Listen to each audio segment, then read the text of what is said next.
Fala, galerinha! Beleza? Eu sou Marcelo Bolinha e estou resolvendo a prova de Física do Vestibular 2012 para o segundo semestre da Universidade Estadual do Ceará. Eu vou fazer agora a questão número 6 da prova da segunda fase. A questão diz assim: uma tábua de passar roupa pode ser pensada de modo simplificado, como uma prancha retangular homogênea apoiada horizontalmente nos pontos A e B, por duas hastes cruzadas conforme a figura abaixo. Para que a tábua se mantenha em equilíbrio, é necessário que as distâncias entre os pontos A, B e C sejam tais que... Então, o que vai acontecer? Para que essa tábua não gire, ou seja, ela não caia para o lado de cá ou para o lado de lá, né? Devido a essa parte aqui ser maior que essa parte aqui onde ela está apoiada, se esse cara aqui tiver um maior peso, ele acaba tombando, né?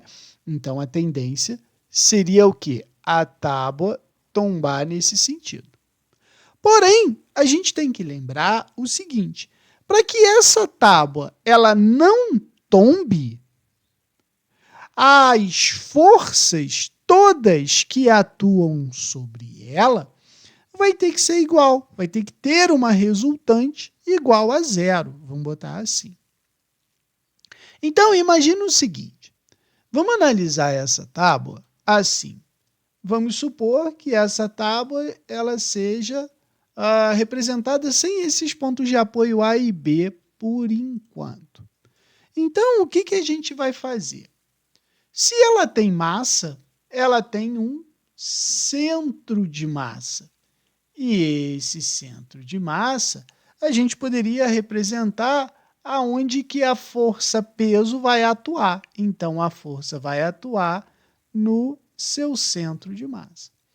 O centro de massa, ele é exatamente na metade da distância entre elas, né? Então, se os extremos dessa tábua, eu vou rabiscar aqui, ó, A e B, A e C, né?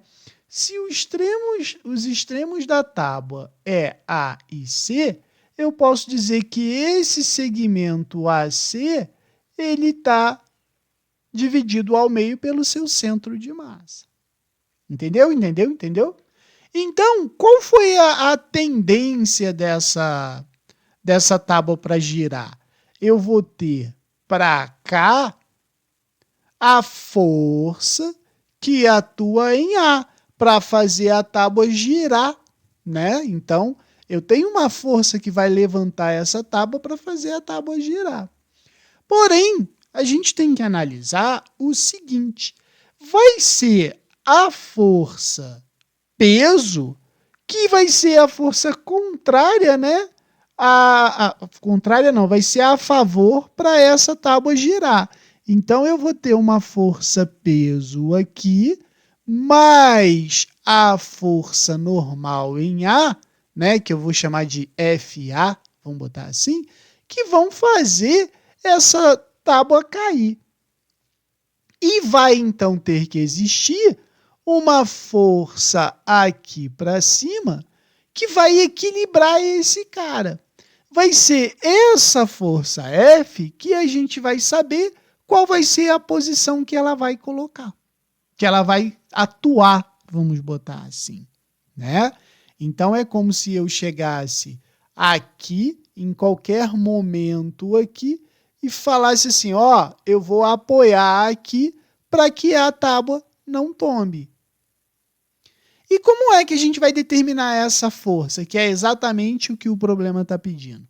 Pensa o seguinte: para a gente não tombar a tábua, ou seja, ter um equilíbrio rotacional, né, ela vai ter que ser feita em torno do seu centro de massa. Porque pensa, se eu faço uma força para lá, que eu vou chamar de força de A, e a tendência dele é rotacionar assim, aqui eu vou ter que fazer uma força para eu equilibrar. Essa força ela não é necessariamente atuando no ponto C. Ela pode ser feita em toda essa parte aqui. Certo? Então, pensa comigo assim.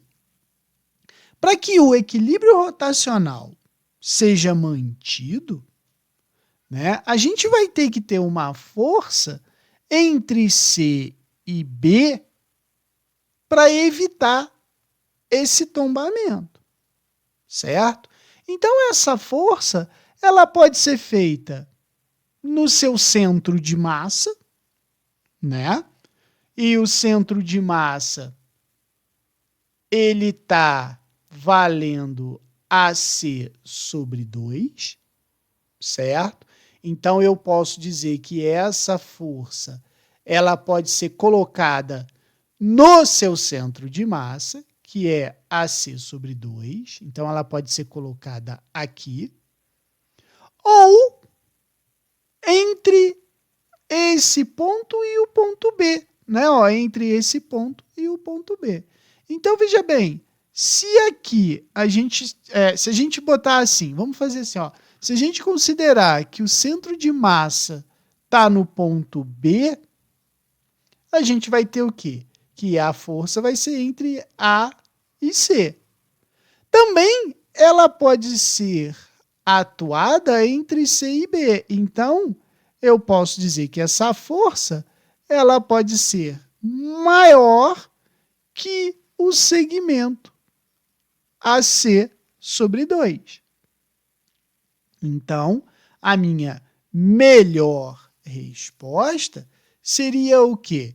Se a força pode ser colocada no centro de massa, que é em AC sobre 2, ou em qualquer ponto entre C e B, eu posso dizer, então, que o segmento AB ele tem que ser maior ou igual que o segmento AC sobre 2. Então, a gente pode afirmar que o quê? Que o segmento AB ele tem que ser maior ou igual que o segmento AC sobre 2. Então, isso vai me dar a letra A como resposta. Beleza? Qualquer dúvida, deixe nos comentários que eu te respondo.